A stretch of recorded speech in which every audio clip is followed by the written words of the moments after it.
Good afternoon. Jesse Montano here. I'm going to be joined by Meghan Angley in just a second. It is your favorite Colorado Avalanche podcast back. This is Guerilla Sports Off Ice. We have got a really fun show lined up for you guys because we're just going to have some fun with it today. Avs coming off another big win last night. They're the first team in the NHL to reach 30 points. We've got a good one coming up for you guys. As always, want to start by reminding you guys about our great friends over at RefiJet. Did you know that you could refinance your auto loan? Well, with RefiJet, you could save around $150 every single month, all which is a soft credit pull and zero hassle, lower payments, flexible terms, might even get some cash back in your pocket from your car's equity. And is this not the perfect time of year to put a little bit of extra cash in your pocket? Start today, refijet.com/sports. You guys hear me say it every time. The best way to support us, what we do here at Guerilla Sports and this show, is by showing some love to our partners. So refijet.com/sports. See if they can't help you save some money this holiday season. That is the faster, easier way to refinance. Hello and welcome in. Please do not leave your luggage unattended on the station.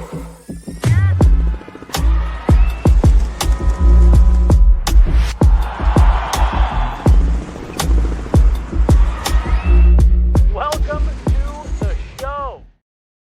Hey, welcome to the show. I'm Jesse Montano. This is Meghan Angley.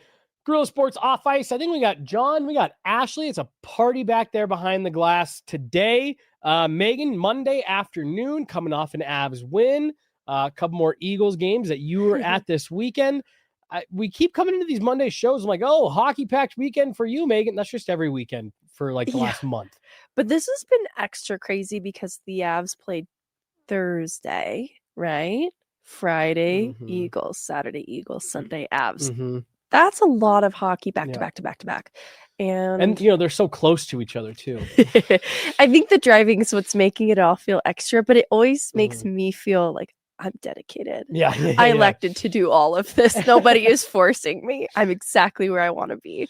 A little sleepy. I'll say, isn't it always funny? Because like you do that in your head, you're like, oh yeah, you know, I'm here. Oh man, everyone's gonna be so impressed. I'm going to these places. And it's like, what do you do? Don't you have a life? People will say, what do you do? Outside of hockey, outside of work. What do you mean? I watch hockey. We're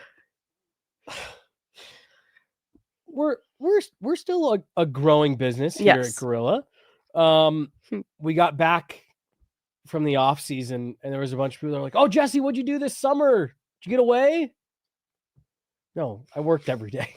Like I just kept working. Yep. But yeah, like you said, it is the back and forth that I do think makes it fun. Yeah, it's been fun. It's been fun. What's the Eagles' record right now? It's like you know off the top of your head. Sorry. It's like 12, 3-0-1. Sitting at the top of their division. Still sitting at the top of the American Hockey League. I think they actually just fell to second. Okay. Still. You got the Eagles doing that. You got the Denver Broncos sitting at 9-2. You got the Denver Nuggets at the top of their division. And you got the Colorado Avalanche on top of the entire NHL. What a run here for Colorado pro sports in the last 6 weeks.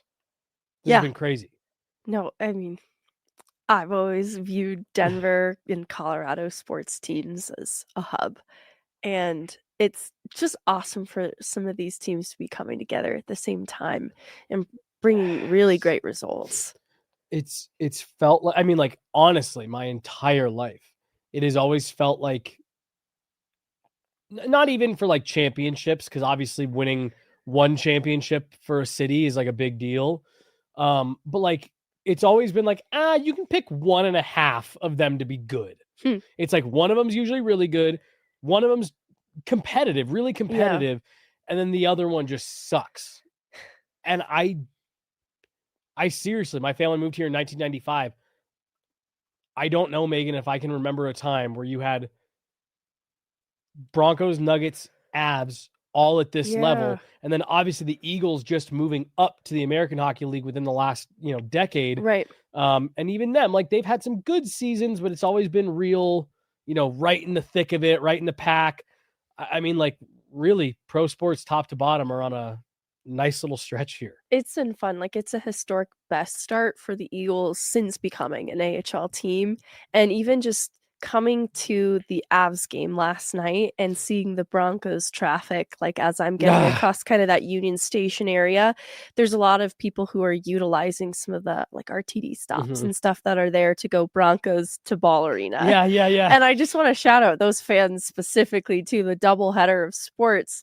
It was a big amount of sports fans that were making that transition one to the other. So it's such a passionate city, because something I appreciate about Avs fans is how knowledgeable of the game they are. They're very involved and they're very aware of what's happening on the ice, and they're multi-sport fans on top of it. So just really passionate sports fans. I want to come back to the traffic or the people going from one to the other, but I went on the Oilers Nation pod 2 weeks ago now. I think it was last week. When did they play the Oilers?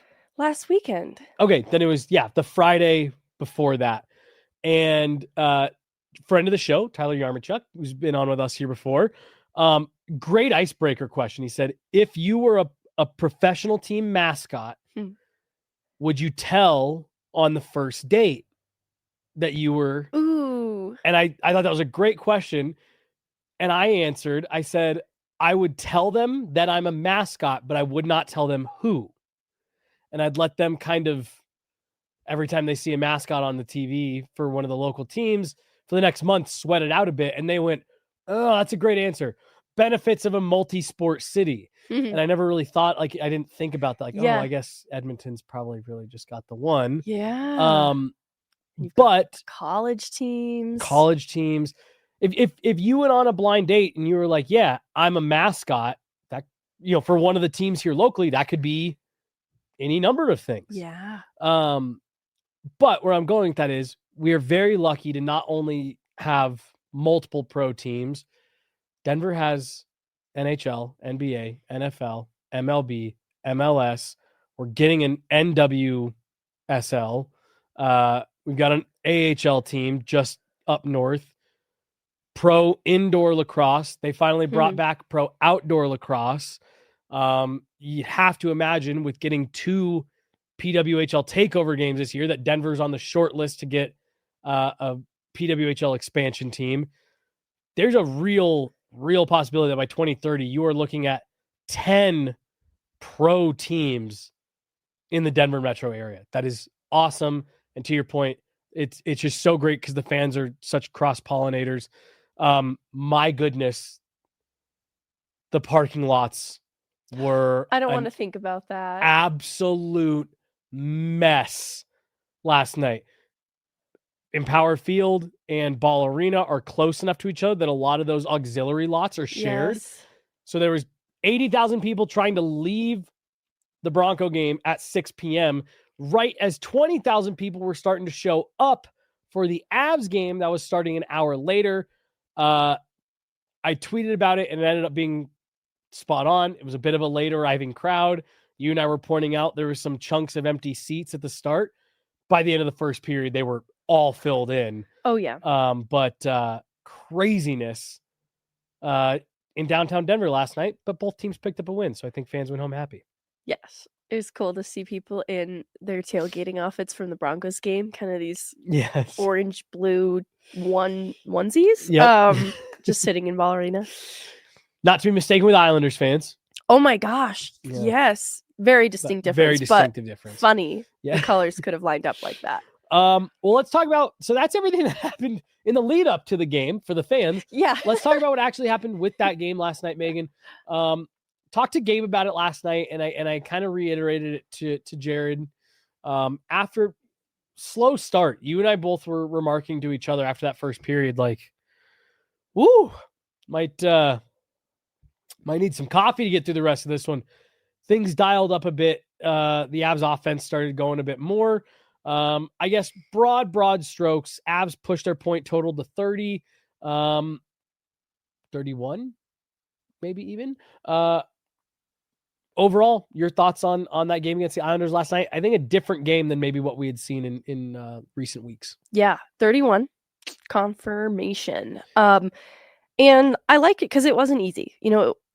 Islanders came in on a roll. And I think because of the way that first period started, a little bit of disrupted flow, and because the Islanders score first, and it's a little bit of a weird one, it put the Avs behind just a tiny bit. And so they had to fight back into it because I don't think they fully had their energy. I don't know how I feel about describing it as sleepy. I just sometimes think it's hard for them to get into the game and for there to be the cohesion that you normally see. And so I think in that second period, it was the middle six that really stepped up, brought a lot of the energy. Like, I love the push that immediately follows the Ross Colton goal, for example. I think that sparked necessary life back into the team that had maybe been lacking a little bit until that point. And from then on, too, like, especially after the Olofsson goal, it just was kind of a roll because the middle six contributed so much that I think that top line was incentivized to keep pushing, right? Like, a 2-1 lead is not very secure. And so going into that third period, they really wanted to build on that. And so I saw even more of a push from the top line. I also thought the Islanders were really effective in containing the top line. And so just in looking at attempts blocked and whose attempts specifically are being blocked, it's Cale Makar, it's Nathan MacKinnon. And so they were doing a great job of containing a lot of the top six talent and Makar as well, Makar Taves. And so I think that push from the top line really helped keep this one a little bit settled in the third. Discipline goes a little bit off the rails. Also, I think there was fair criticism of officiating on the whole, but I don't like to lean on that as any sort of excuse. But then the penalty kill, though tested in a big way, answered in a big way, and some of the best saves of the night, because I thought Scott Wedgwood did great in that, but he was excellent on the kill late in this game. And I just think, you talk about timely goals and how those are significant. The timeliness of Scott Wedgwood's saves is so important. So just a great Scott Wedgwood game. And I'll get to that when we start breaking down the X's and O's a little more. But I thought a quietly great Gabe Landeskog game too. And then the second line stole the show for me. I just want to get this thought out real quick. I thought Gabe Landeskog, that was some of the most noticeable. I feel like he's been this season. It felt like every other shift he was out there, every shift he was out there, he was doing something to get involved. I just wanted to say that right off the top. Because it won't show up on the score sheet. Right. But I wanted to acknowledge it because I think the question has been, especially because he had some of those goals get called back, he finally gets his first one. It's good. I just think that he's continued to build some momentum from that, and it extends into this game because I thought from that third line perspective, it was also a good third line game. I really liked a lot of what Olofsson was doing. I'm getting ahead of myself because you started with broad strokes, and I'm out here trying to dig into the second and third line because I'm excited. Well, let me just pick up on a couple of things that you said, then go. The second line, Ross Colton, Brock Nelson, right now Gavin Brindley. Yes. Very different than what I think anybody had kind of drawn up. I know we had maybe mentioned, hey, maybe Ross Colton there, depending on, Gabe, but for that line to be going as well as it is, we talked a lot about the Panthers this summer, back-to-back Stanley Cup champions, right? And how it really kind of felt like they had that first line, 2 second lines, and a third line. And just seeing what this combination of Colton, Brindley, Nelson have been able to do, I think you've got the offensive upside and a little bit of nastiness in Ross Colton. And then you got a really steady, calming presence in Brock Nelson. And then you've got Gavin Brindley, who has just turned into a real spark plug for pretty much anywhere in the lineup that they're plugging him in, and just really injecting energy, some skill, a nose for the net. And I think you found a really interesting combination there. And, Megan, especially once you add Val Nichushkin back in, I think we've maybe seen the beginnings of potentially Jared Bednar finding his first line, 2 second lines, and 1 third line kind of combination here. And then just on Scott Wedgwood, to your point, not all saves are created equal. Yes. And I like that. Even in a game where it's a 1-goal lead, there were moments where the Islanders were starting to push late in that third. And Scott Wedgwood coming up with big saves not only holds on to the lead for the Avs, but it helps keep that Islanders team maybe not necessarily back on their heels, but, trying to break through, and not like hey, we got one to go, now really, step on the gas and tilt the ice that way. And it helps keep momentum in Colorado's favor. And I just think that I think timely goals are a thing. I think timely saves are a thing.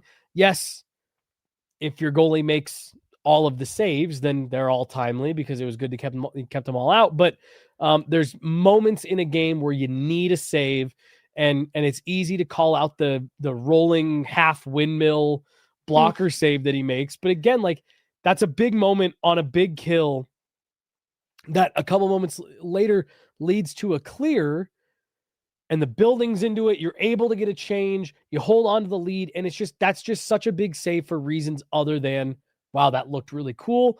And I just think I just wanted to underscore your call out of what Scott Wedgwood has been able to do on the PK has really aided in a really strong PK to begin with. Yeah, a second ranked PK. I've loved that it feels sustainable too. I don't think that in the way the power play has ebbed and flowed with its ability to convert, I felt a stability in the PK's ability to shut it down. And a lot of that is goaltending. I also think they're really bought in to what they're doing, because any given, shift out there on the kill, it can be a good mix of people. Yeah. And so we're seeing Bardakov, we're seeing Brindley get out there kind of later into the kill, and they're handling it just fine. And so I think that's a testament to a buy-in, that it kind of, if you're fully bought into what they're doing, then it doesn't really matter who you are. It's going to work pretty effectively. And it's been really impressive to see. Can I ask you a Bardakov question? Yeah. Do you also think that there's any level of coincidence that the ice time conversation gets had and then suddenly he's killing penalties? No, there's no there's no coincidence. Especially too, because his shout out was like, I play early in the game and not really late. It's tough to play late when it maybe is a 2-1 game. Mhm. And so it's not as secure. So it's huge trust to get then those reps on the kill. I'm trying to see where his ice time finished to, because it seemed like it was 6 on the dot. Doesn't that seem a little funny? Yeah. 6 minutes exactly. Not a second more. But still, Dave Hacksaw with a stopwatch on the bench. right. Yeah. And that's enough. Sit him. Done. No. I think it's good to get those guys out there and see what they have to offer the kill as needed, because sometimes your best penalty killers go to the box. It happens. So it's just kind of good to see what other options you have in there. When you lose a guy like Val Nichushkin, who's been one of the best penalty kill forwards so far, you want to make sure you have other options that are familiar and getting those reps into, especially in the regular season. But it's been a really good kill. I'm going to do a piece on it here soon. I've been really locked into it, honestly. Like, I realized today that the penalty kill represents almost everything I love in hockey, because I love defensemen, I love goalies, and I love defensive-minded forwards who work defensive-minded goalies. Defensive-minded goalies. Defensive-minded forwards who work really hard. Yeah, that's a penalty kill. Like, oh gosh, no wonder I love it so much. Yeah. But the Avs has been really good, and I continue to love what Parker Kelly, Jack Drury are adding there, Brock Nelson. Mm-hmm. I'm starting to see too all the things I already loved about Brock Nelson. I think the production wasn't there, so they weren't appreciating the other parts of his game. But now his line, 3 goals. Like, they have 2 goals in the Buffalo game. Then they get this goal for Ross Colton against the Islanders. And it starts with a nice play along the wall from Brock Nelson. He's kind of beating Simon Holmstrom into him in order to get that pass off to McCarr, who's able to stretch pass out to Ross Colton, breakaway goal. Really cool stuff. But it starts with Nelson on the wall, on the breakout. And That's the kind of stuff that I think Nelson does really well. Like in this case, it's not the strong, defensive stick play that helps to spring offense, but it's still really smart and it starts in his own end. And those are the kinds of things that I think can translate to offense that Nelson adds to that line. Like you said, like trusted adult. He's responsible. Yeah. And then you've got the youth and the energy. I'm trying to think of like a generation joke to help name this line. Like it can't be the Gen Z line because I think they're actually all from different generations. How old's Brock? No, he's got to be millennial, and Brock Ross might also be millennial. Yeah, they are. Yeah. Okay. Yeah. I was hoping we'd have a representation of all three. That's okay. That said, I think that it's been a good mix. You're exactly right. What Gavin Brindley adds to that line is a lot of energy, a little bit of juice. And I think in this game in particular, he was on the doorstep of chances and it didn't convert. And so I felt even the frustration from him. I think it boils over to, I don't know how I feel about it. Love it. A little nervous about it. Oh, about him going back at Mayfield. Scott Mayfield? Yes, yeah. I'm glad you knew where I was going with this. Ah! I don't know how to feel about it. Like, I kind of like it up front that not afraid. Yes, he's not afraid. And I remember thinking that in the rookie tournament when he was playing opposite some really big guys, especially on Utah. But I love to see it. I get what you're going. I'm glad he's not going to let himself get bullied. Right. But that's also one of those things where it's like, well, make sure you know what you're doing there, big dog. Pick our battles, though. Yes. On Brock Nelson. So, and well, I guess I'll say it. I've got a new theory about Brock Nelson. So we've seen a couple guys in the last couple years be brought in to try to fill that role.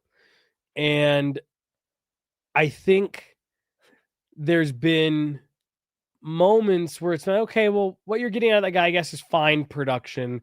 But like what made Nazem Kadri so dynamic in that role specifically, and I always like to make sure to point this out, in the cup year, because 2022 Nazem Kadri wasn't 2022 Nazem Kadri the whole time he was here. But what made him so dynamic was not only did he have a great offensive year, he killed penalties. He was a trusted guy late in games. He could play on the power play. He was a real versatile player. And my new theory around Brock Nelson is that he's kind of going to do the reverse or the opposite of what we've seen guys come in to try to do in that role in the last couple of years, where I think Brock Nelson's going to come in and I think he's going to I think we're going to get to a point come Christmas, a little bit more than a month from now, and say, man, Brock Nelson's game is just so solid. He's good on the kill. He's great away from the puck. He's responsible. He's making good plays. And I think the offense is just going to slowly start to tick up. Slowly. And I think by the end of the year, we're going to find ourselves in this room where it was like, whoa, Brock Nelson just quietly had an outstanding season. Even with the fact that, and this is still on the lower end for him, even with the fact that it's felt like it's been a little bit slow moving, he's on pace for 22 goals. Suddenly. And again, that's still on the lower end for what you'd expect out of him. But a couple multi-goal nights here, which you have to imagine Brock Nelson is going to have between now and 60 games from now, you're going to start to see that creep up. And I really do. I think that with what we've seen from Brock Nelson, it's kind of the reverse of what we saw the Avs try to find there from other guys. Ooh, can we go get that production? Oh, wait, what about the rest of the ice? I think Brock Nelson is taking care of everything else. And the production will come in behind that. I want to jump to a couple other things from last night, but there's some tie-ins to practice. Okay.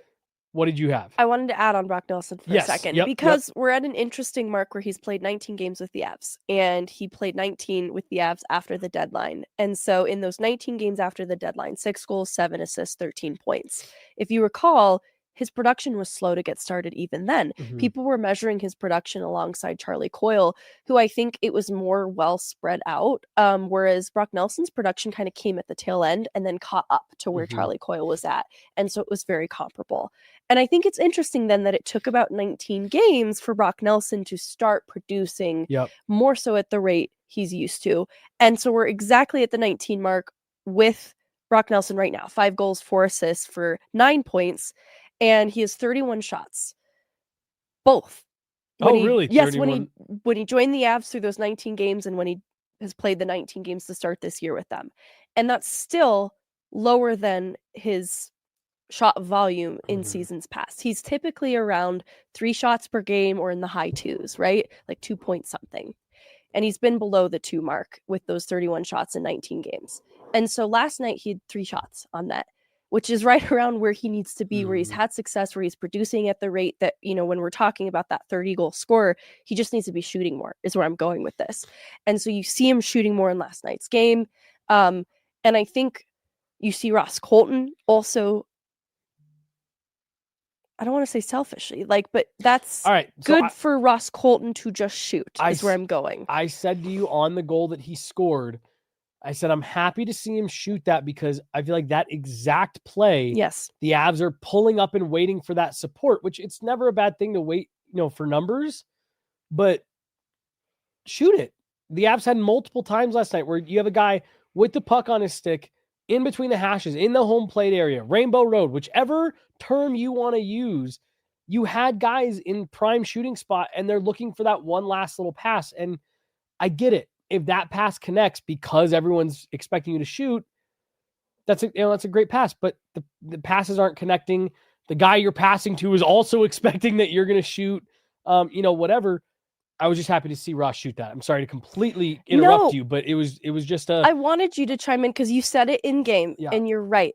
They need to be the shooters that they are because you have so many shooting options. I think when Brock was playing with Val and Gabe, it was a respect and seniority thing. Get the puck to Gabe, get the puck to Val. I think Brock Nelson also needs to recognize he is also a shooting threat. You're a potential Olympian. Yeah. So, definitely make sure you're taking those chances when you have them. And same goes for Ross Colton. And so I think that's why this mix of guys has worked a little better is I think they're better able to understand what their role is on that line and kind of cycle in, what is appropriate at what time. And I think just the energy that Brindley brings just adds to it, makes it make a lot of sense. And I also think this is kind of like right around the time that Brock Nelson evidently seems to come to true form. So I'm excited to see what happens from here. All right. So last thing real quick, and then we're going to hear from Jared Bednar from today. And then I want to talk to you about a couple players. RE last night, but just some more kind of broad stroke stuff. Real quick, some high praise for Taylor McCarr before the game yesterday from Jared Bednar. He had one play in particular that got you and I both to kind of sit up out of our seats. Really nice takeaway and a nice pass that Gavin Brindley just couldn't quite handle. What do you think of Taylor McCarr? We've now seen him in 3 NHL games. NHL games quicker than you and I thought, and B, more games than what you and I thought he'd get. And Jared Bednar said he's liked them progressively. Yeah, and limited ice time, but he's managed, I don't want it to become so clinical that it's every shift I have to take a hit. But that's kind of what he's doing right now is he's making the most of his minutes. And so he's finding a way to make an impact when he's on the ice. Sometimes it's battling along the wall. I noticed that in last night's game, laying a hit. And it's important to try and be effective in those limited minutes and recognizing too, though, where your own limitations are as a player. And so I think that Taylor keeps it simple. And so there have been times where he probably could have deferred for a pass option. That's the easy thing to do as a player when you're playing with such high caliber guys too, right? Like, all right, get the puck to someone else. I like to see that he's had a willingness to shoot when the opportunity, though limited, has come, not necessarily in last night's games, but the other two, the Buffalo game in particular. And so it's the confidence. I think he recognizes his role. He's confident. And so he's trying to, do exactly what he's doing with the Eagles and just at the NHL level. And I really appreciate that because I think sometimes players can get in their head as to what is expected of them. And he's not trying to be anything but himself. And I think that's why it's rewarding him and getting him the praise from Jared Bednar, because there's a reason it's working pretty well with the Eagles. I like to, like in the Friday game where he goes up, he plays with the Eagles. He's playing in a fourth line role, limited minutes. And that was really to manage his ice time. It wasn't any sort of a reflection of him or trying to get him to find ways to be effective in limited minutes. But the guys he was playing with, Jedlishka, who's a big guy, kind of like a Bardakov, and then Sendin, who's a versatile utility player, kind of like Parker Kelly. It made so much sense to me, right? And he's got a big hit at the end of the game that helps to secure the empty net goal, helps the Eagles get the win. And so I just love that he's consistent in what he is. Yep. No, he's not unlike kind of what he's done beyond his first year at UMass. His first year there was kind of like, the Avs drafted him. It was a nice thing to do. Beyond that year, Taylor McCarr has just, every time I've watched him, he's impressed me. Like he's exceeded what I was expecting. And I feel that same way even about these 3 games. I thought that first game he was going to look kind of slow. And, you pointed out, I think on the show, like, his puck skills are still, there's limitations. A work in progress is I think a good way to put it. But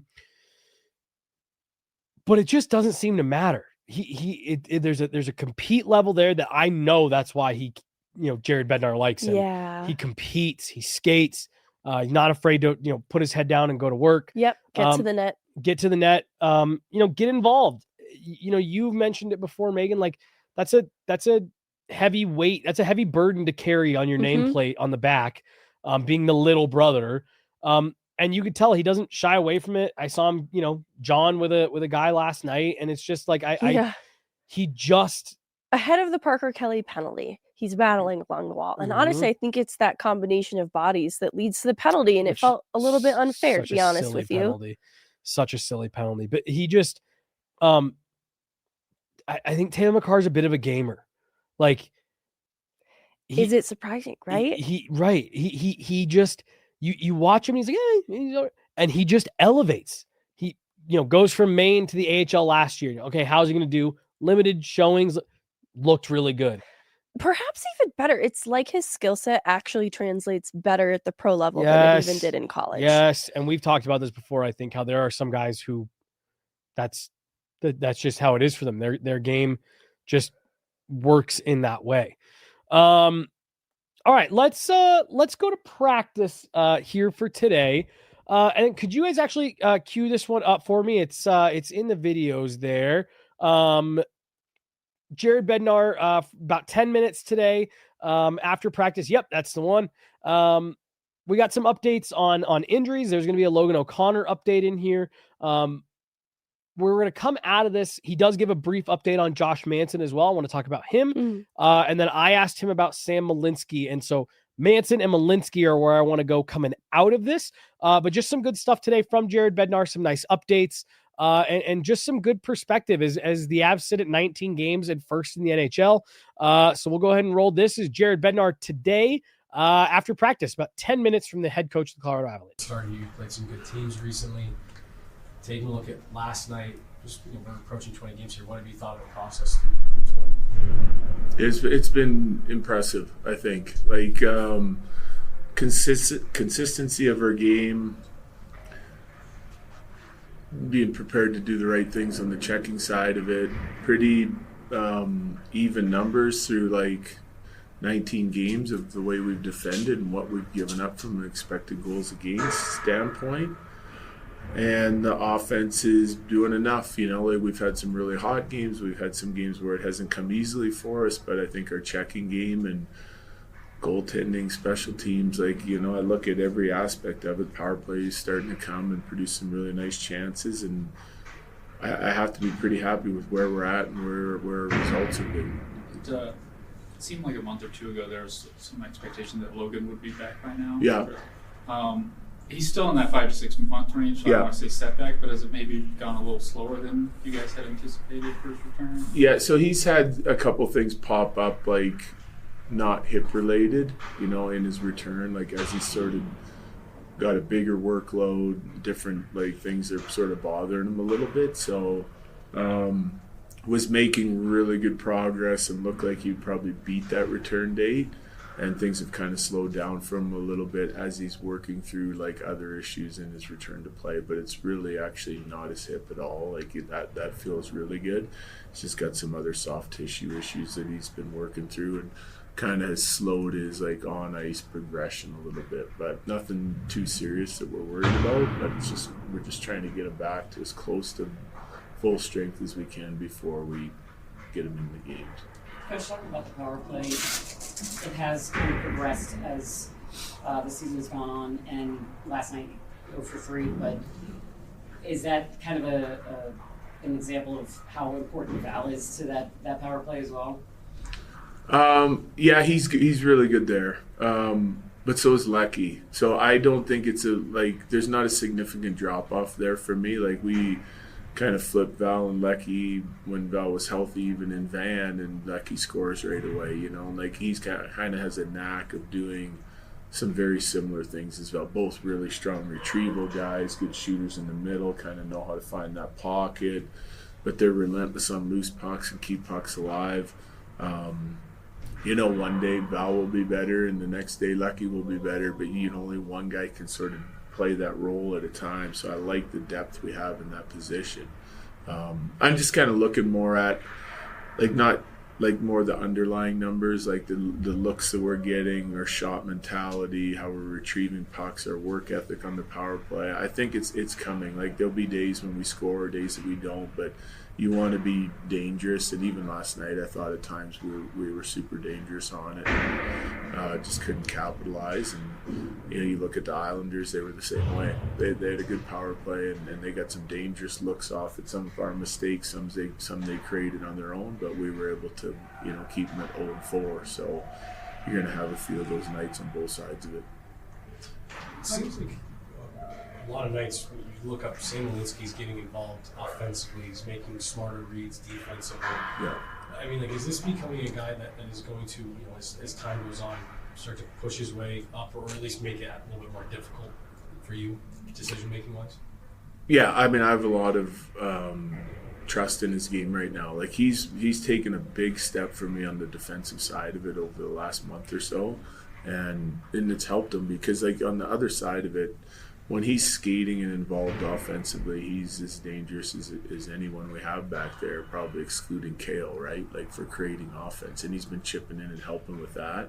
The defensive side of it, the play around the net, like that's where he's taken a really big step for me. So it just helps us, give us more confidence to be able to play him against anybody. Then you don't have to hide him against other teams' top lines and big guys. He's been doing a good job, not only against smaller guys that can skate and are elusive, but also against the bigger guys now. So that's exactly what we wanted to see, and hopefully he continues to grow. I know his role is kind of fluctuating a little bit towards the beginning of the season, but now that you've kind of got him paired with the Sam Girard, I mean, how have you seen them kind of working so far? Yeah, 2 games. I mean, but they've been good. Yeah, like I liked their D last night. I think again on the defending side of it, we did a nice job. That there'll be some like pair mixing and matching as we go on through the season, depending on who we're playing, what the matchups look like. Are we at home? Are we on the road? How guys are doing against some of the matchups that other teams throw at us on the road. But I like them as a pair. Yeah, they're getting in and out of their zone really clean. And it just depends on the night who we want paired with who. But I can see them playing together for quite a bit here because I like the Manson-Burns pair. It's big, hard to play against pair. Is Josh okay? Yeah. Yeah, everyone's good. So, usually most years towards the end of the year, you guys don't practice much anyway, but this is going to be like a whole year where you guys aren't going to practice a lot. How does that change things for you? When I'm sure there's some days where you're like, I'd love to get on the ice and play these 2 games. Well, it doesn't change a lot because lots of the learning has to be done on video. If you have like areas of your game that you want to improve or areas of game you think are good, you want to reinforce it on video. We've had some like individual meetings today. We didn't do a team meeting. We'll have it in a couple of days when we come back, just so they're fresh going on the ice, knowing what we want to work on. But our team has handled that really well as a veteran group over the last few years, late in the season. So now it's just kind of extended earlier with the compacted schedule because of the Olympics. Habs are playing really, really good hockey right now, but Denver sports as a whole, they're kind of doing really well. The Broncos kind of leading their respective divisions. Nuggets doing really well. I mean, how exciting is that for you to kind of see how well Denver sports is prospering? I like it a lot. I'm a big fan of the local teams, and so it's really nice to see the Nuggets out to a good start. Obviously the Broncos, that's huge, I think, for the city. This is a big football town, and they've kind of been building it over the last few years, and this year seems to be like they got something special going here. So I'm excited to see them going into the playoffs.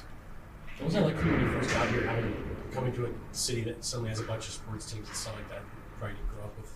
Yeah, no, it's fun. I mean, because I always try to get to a few games a year of everybody's, games, and just go as a fan and relax and kind of support the other teams as they do to us. So it's always nice if you want something to do, you can get out and watch a good game in whatever sport you kind of choose on that any given night.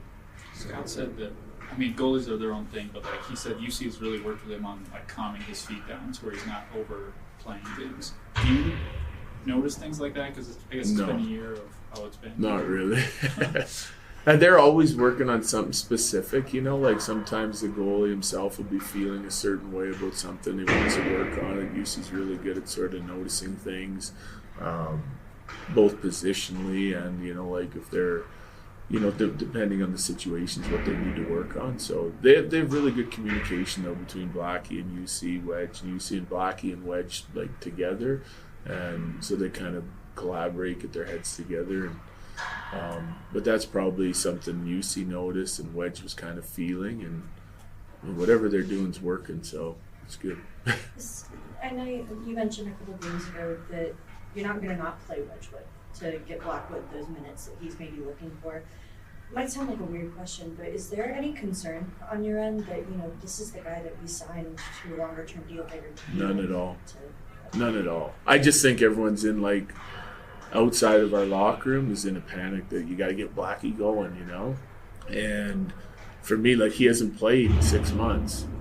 So, what's the rush here? This is a long season. And then we get into the season later on in the year and everyone says, well, why are you playing your starter so much? So,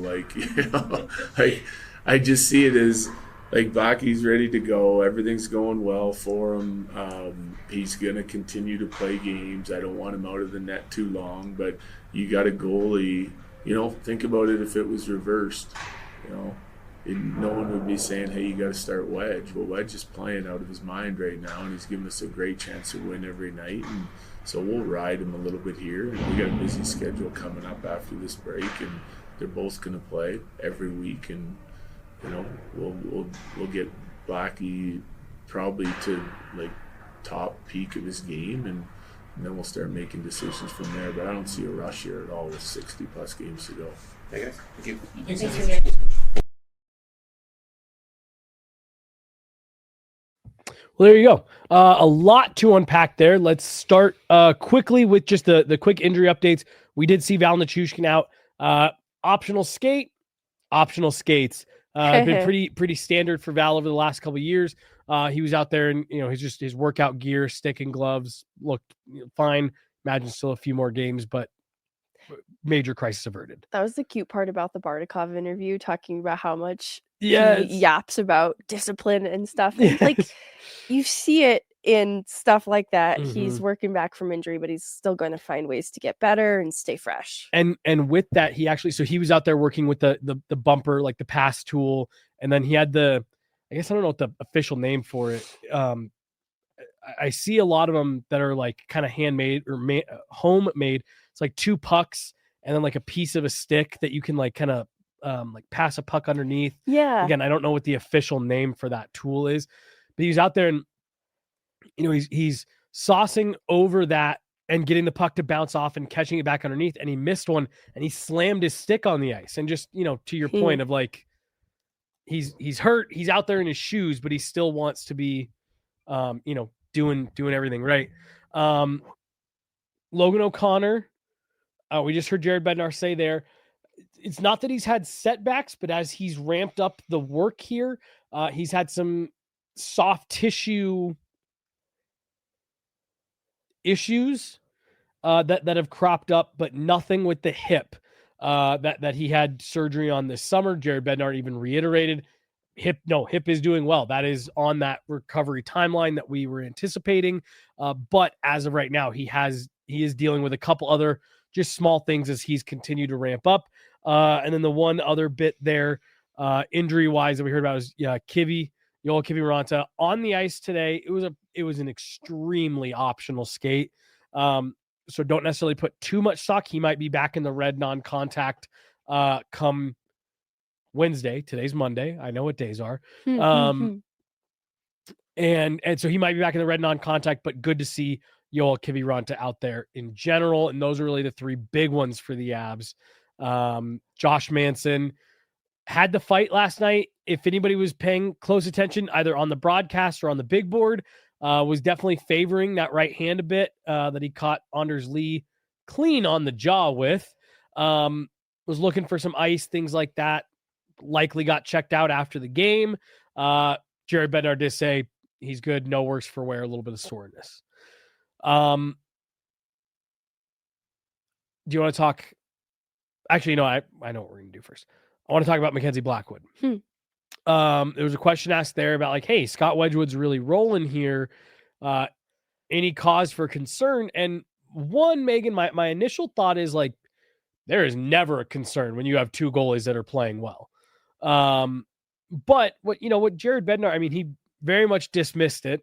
No, we're not worried at all about Mackenzie Blackwood, but he did kind of end up confirming what you and I had speculated a bit about.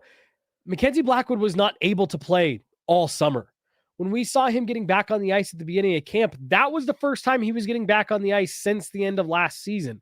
I'm sure he stayed in shape and things like that, but that was a procedure that ate up a lot of his offseason.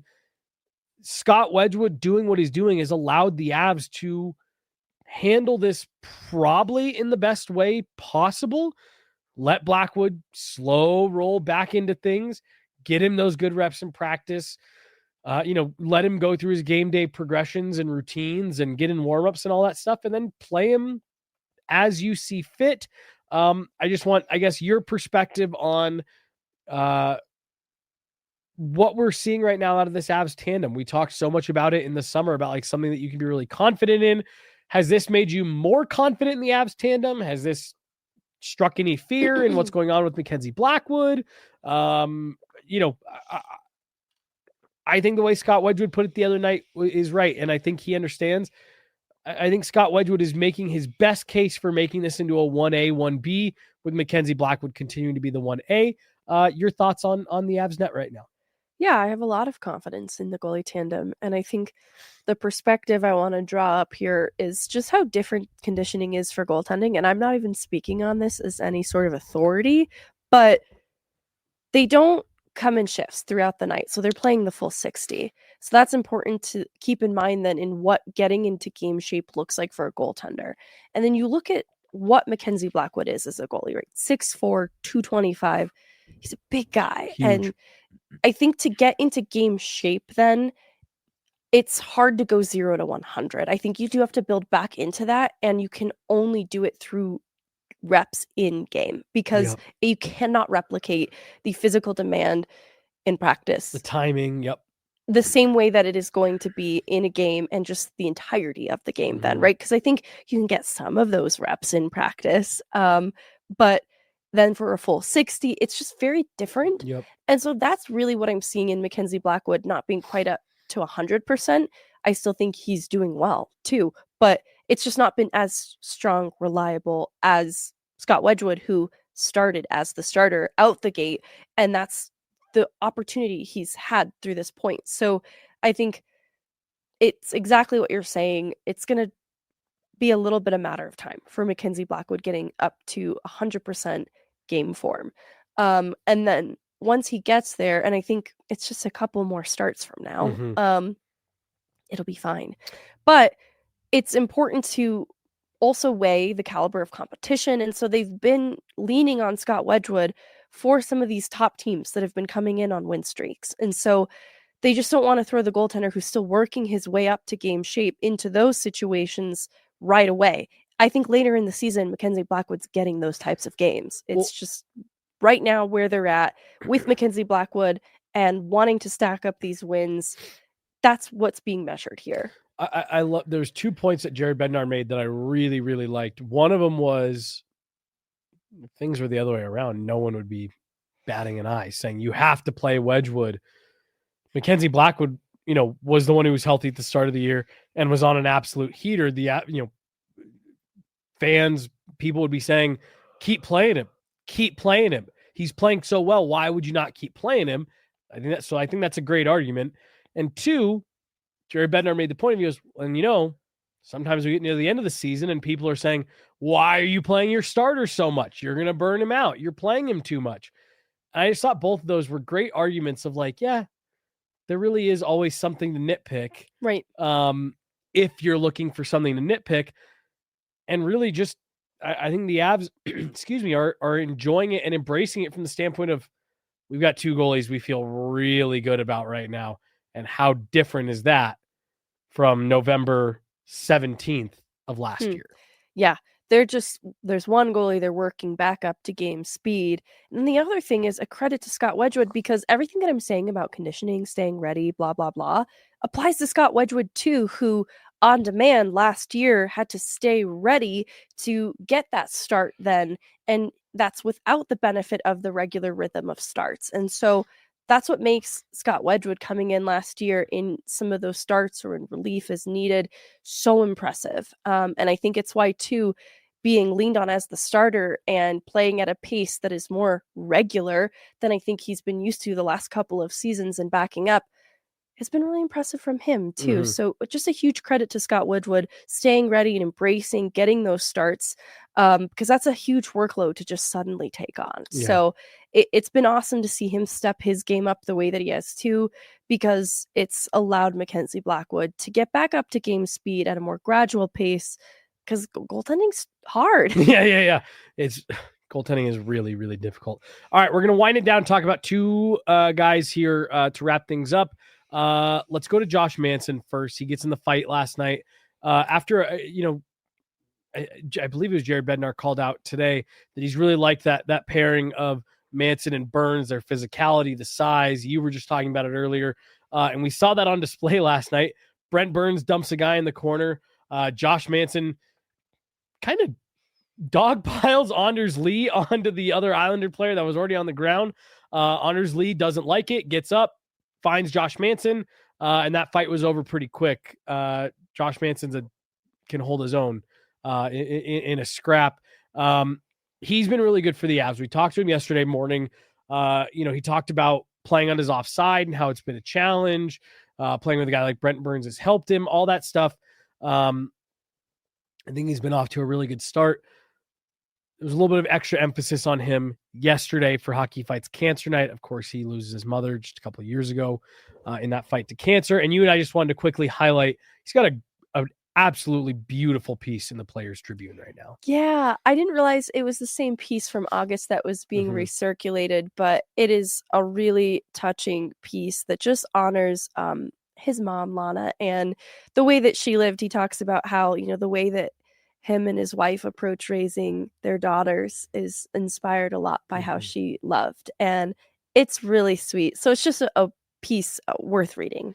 It's, he's a guy that when he got added to this group in 22, you could tell from a personality standpoint, he was a special guy. And I think that is a big part of the reason why he has fit in as well with this team as he has. It's because of who he is as a person, what his personality's like. And I think that the Players Tribune piece, in addition to everything you just said about, being such a beautiful piece about his mom, I think it's a great glimpse at, his voice, his personality, and just why I think, he's such a key part of this team. Cause he is a smart guy, he's very well spoken, very thoughtful.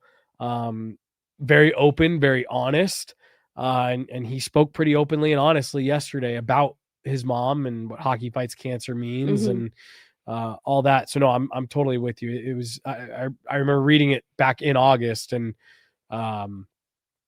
it's an emotional piece for sure, especially if you know someone or have a loved one that's been affected by some of that. But Josh Manson's been a pleasure to cover. And like I said, I think that piece shows a really nice side of him. Nicest guy in the room. Nicest guy. Really nice guy. You know what's funny? I don't know. Like, they're all really nice. I know that was the joke. Yeah. But he might not have the crown of nicest guy in the room anymore. I'm trying to think who it would be, because I mean, Scott's such the easy one to say. No, that might be why. It's like there's someone, and I'm racking through my list of usual suspects. Like Logan's easy to talk to, Ross is easy to talk to, Scott. Yeah, just that's the one. Now, Mackenzie might actually be chattier, but like, Parker Kelly. Yeah. Honestly, Parker Kelly. They've got to, now that we're sitting here going through this, they've got a really good. There's no guys in there that I don't like talking. No, let it be known that Josh Manson's still the nicest guy in the room. There's just so many nice guys in the room, and that has not always been the case. Like, there have been guys on this team that's like, I don't really want to talk to that guy, whatever. Like Victor Olofsson's been really great to talk to. Yeah. I love the mix of new guys too. Lecky might still be the only one who just tough. doesn't have a lot to say. Yes, he's tough. He's not mean. Yeah. He's just a tough nut to If crack. anybody out there ever wonders why you don't get a lot of Lecky content from us, the guy just doesn't have a lot to say. And I'm not going to sit there and twist his arm and make him talk to us. Well, and I've tried. And you know what he does is Squeals? No, hold on. Twist his arm?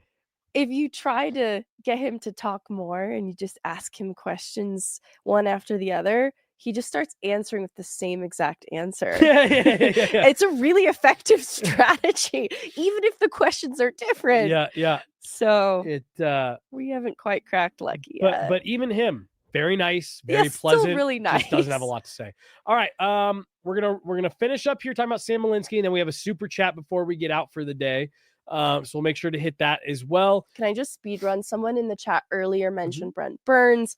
I thought that he had a really great night on the penalty kill in particular, which is funny enough that this play with Manson and Burns is on the kill. So they're just trying to defend hard on the kill. Typically, I don't see Brent Burns dropping guys like that, but it's good blocks, good stick, good positioning, gets his body in lanes. And I just thought that was on display in particular, on the kill last night. So good game from Brent Burns. Just wanted to speed run that really quick. Yeah, no, he's been as advertised for the Avs so far for me, Megan. I think he's been really good. I think he's helped eat some of those minutes that were, maybe piling up a bit for guys like Kale, Devon. And I also think he's helped steady, which is funny. I think he's helped steady a guy like Josh Manson, who again is playing on his off wall. I think having a guy like Brent Burns has just helped make that, a little bit easier. That's just such a veteran player who knows where to be, what to do, what reads to make, things like that. And I just think he's been a really, really big missing piece for the Avs back end. Another piece that is making that Avs blue line super dynamic is Sam Malinski. Technically a third-year player now. Last year was his first full season in the NHL. It was a little up and down for him last year, but Megan, he has been outstanding to start this season. And as Jared Bednar alluded in that practice presser that we just played, the last month in particular, his game is taking big strides. Sam Malinski is becoming a guy. Jared Bednar used the word trust this morning. He's becoming a guy on that back end that is as trusted as anybody. And as Jared Bednar said, is maybe he's among that back end's most dynamic and one of their biggest threats offensively, coming in behind Cale Makar. And that's an all right guy to be number 2 behind. Yeah, I think he's been a big threat offensively, and there's been a willingness and a confidence in his game to not only just shoot from distance, but to activate as needed. He's got such great skating too that he can go deep into the zone and pull back just in case. And I think what Jared Bednar pointed out when I asked him about Malinski at practice on Saturday was the quicker that Malinski can shut down plays in his own end, the more then he is able to join in on the rush. And I think it is a great perspective. It's like when you're tending to those details in your own end, then the offense that can come in transition, it's like a reward. And I do think that's been true of his game then too. I've always thought he was good defensively, but I do think he's being more aggressive in his own end. And I think that is leading to him being able to close out plays more quickly, go toe-to-toe, even with the bigger guys, kind of like Jared Bednar was pointing out. And it's through smart positioning, right? Like, the reality with Malinski, he's not the biggest presence on the ice, but I don't think he is hard, soft. I don't think that he's easy to get off his skates, and I think he's leading into that a little bit more, especially on the breakout. And I think that's led to some good decisions in his own end. He looks more confident, stable in how he's moving the puck. And then I think it's translating then to the confidence we're seeing in what he's able to do on the offensive side of it. And there's just a willingness to shoot. We saw it at the tail end of last year, and I like that he just picked up where he left off and has continued to build on it. He did it in that I know last year was his rookie year. In that smaller sampling of games that he got in his first year pro, that was what I loved about him, was that willingness to jump in offensively, put pucks to the net. It felt like he got away from that at times last year, but I completely agree with you. Started doing it again at the tail end of last year, and then just ran with it. He's top 30 in the NHL for defensemen for points right now. And there's a lot of guys that are tied. So, a point or two for him moves him up quite a bit. People who have listened to this show a bunch are probably sick of hearing me say it. I'm sure you're sick of hearing me say it. He's got some Cale Makar in him. And I just think that if we were seeing Sam Malinski start to do this maybe for a different team, I think there'd be a lot more buzz around, like, who's this Sam Malinski kid? Looks a little bit like Cale Makar out there. But because you've got Cale Makar, you've got Devon Taves, you've got Brent Burns, Josh Manson being the force that he is back there, Sam Girard, veteran player who's a smaller puck moving guy. I think Sam Malinski is just getting a little bit lost in the shuffle right now, because there's a lot of good players here in Colorado. I think if Sam Malinski was playing the way that he's playing right now for the Minnesota, just picking a team, I think there'd be a lot of people who'd be looking at that going, holy smokes, Sam Malinski, this kid looks like he can be a player. To your confidence thing, he's also more confident in the room, talking to us. His answer, he's more sure of what he's saying. He's, and I know this might sound silly, but like, he's speaking louder.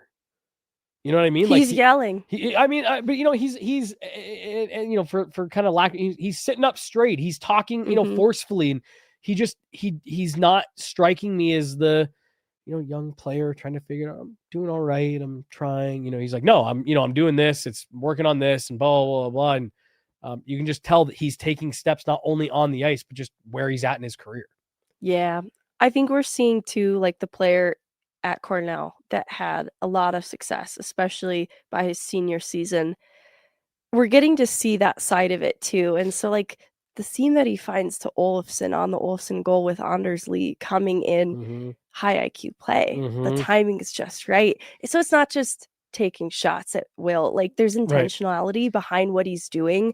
I think that the confidence is working alongside it. And so that intentionality is in his own end too. Like it's his handling of the pucks, that he's able to maneuver around guys with the handling, and then the skating too, like the starts and stops that you've talked about, those mechanics sometimes reminding you of Gabriel Landeskog. That's helping him to break pucks out as well. And so it's not just good handling. He's using his skating, which is another strength of his game, to kind of round out everything that he's doing right now. And it's working very well for him. Yeah, no, it is.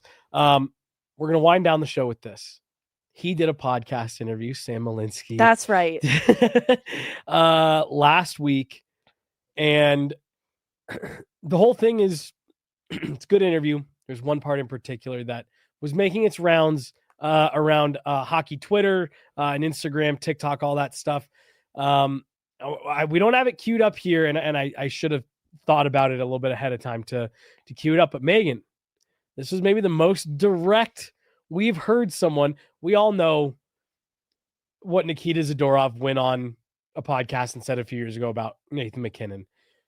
Takes the way he eats very seriously, and he holds other guys to those standards. He replaced a bunch of the pasta at the team facilities with chickpea pasta. He's the one that kind of started the post-game workout sessions. There's just a lot of that stuff. Nathan MacKinnon has a lot of pull over that. And it kind of led to this meme of, oh, Nathan MacKinnon's crazy when it comes to his food and what the guys eat and doesn't want anyone having sugar and da-da-da-da-da. Sam Malinski used to enjoy a nice pregame peanut butter and jelly sandwich. He got on Nathan MacKinnon's team, and according to Sam Malinski, that came to an abrupt halt.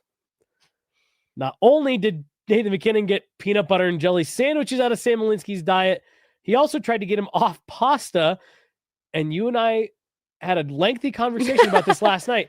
Off of pasta and on to sweet potatoes. I'm assuming that he means sweet potato pasta, which I don't know if that's a thing. It's not a thing? Not a thing. Megan, I couldn't replace pasta with sweet potatoes. I don't even know how you'd go about doing that. I'm just a little concerned. Like, what kind of pasta are we talking about? Because I imagine there's different versions of pasta where you can get a couple things represented. Like if there's some vegetables in your pasta, you get some veggies, some pasta. Like a sweet potato is just It's just sweet potatoes. It's just a sweet potato. And it's limited in what it can do. I love sweet potatoes as well. I do. But I guess I'm just not sure that that's a 1-for-1 switch. And I was really glad to hear that Malinski reflected. He thought his game, he got a little, I don't know if superstitious is the right way, but he went back to his pasta. Yes.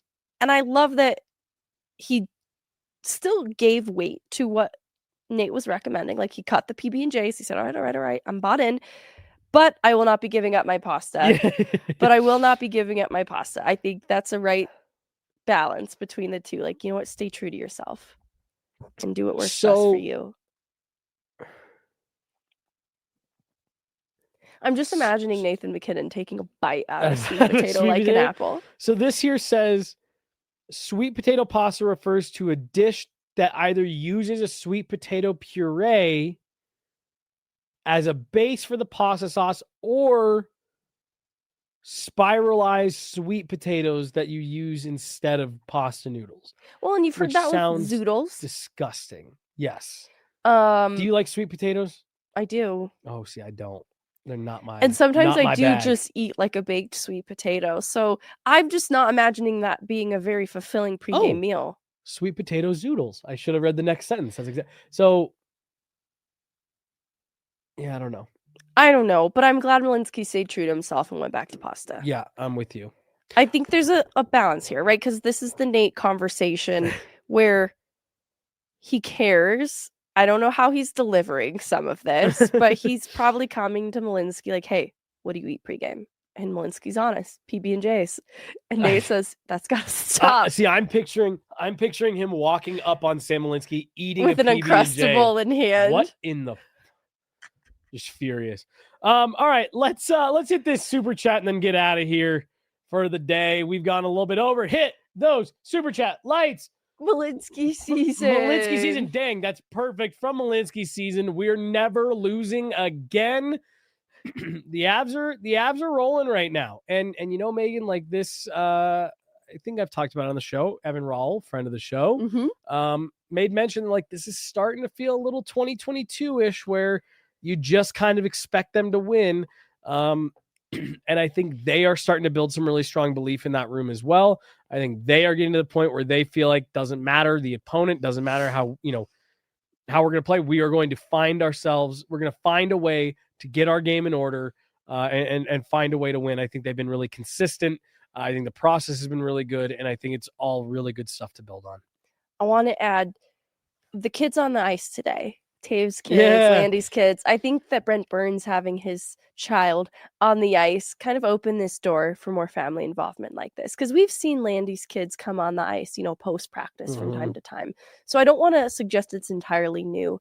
But I remember Eric Lacroix talking about an era of hockey with Pierre Lacroix at the helm, where families were in the locker room, and that was the standard. Like they'd come in post game, and they could be with their dad, their husband, and I think that family aspect of it was really wholesome and kind of a part of some of those cup winning teams, to be honest with you. And so this feels kind of like an homage to that era of hockey that was also very dominant. It's like it's being woven into this present era of hockey too, incorporating that family aspect again. And I don't know if I'm making too much out of it, but the kids on the ice today really touched my heart, tugged at my heartstrings, and I appreciate the family aspect so much. Think back to a year ago. Team starts 0-4. They're having to climb out of that hole. You have the chaos around the goalies. Don't know what's going on with Gabe Landeskog. Val Nichushkin is still on league-mandated suspension. Don't know if and when he's coming back. I don't think you're looking too much into it, because I don't think you would have seen that last year. I don't think you would have seen the team be in a position to feel like, hey, we can go out and enjoy ourselves today. It's an optional skate. Families are here. Yeah, let's get the kiddos out there. I just don't think it would have. I just don't think you would have seen an environment that would have allowed for something like that. So I don't think you're looking too far into it at all. Kids on the ice. Kids on the ice. We are never losing again. You should go check out the video of Gabe Landeskog fighting his son. It's on my Twitter. It's hilarious. That's going to do it. Went a little bit long today. Thank you guys so much for sticking with us. Went about an hour, a little bit more than an hour 10. So thank you. Long show today. She's Meghan Angley. I'm Jesse Montano. We got John. We got Ashley back there making it all happen. Thank you guys all so much. We got the official podcast of the Colorado Eagles dropping tomorrow, hosted by Meghan Angley. I believe I'll be featured on there as well. Yeah. And we're sitting down with Alex Gagne of the Colorado Eagles. Should be a great podcast. So that'll be tomorrow. And then we'll be back at it Friday. Avs are playing Thursday. Have a great week ahead of you guys, folks. We'll talk to you later. Bye. Bye.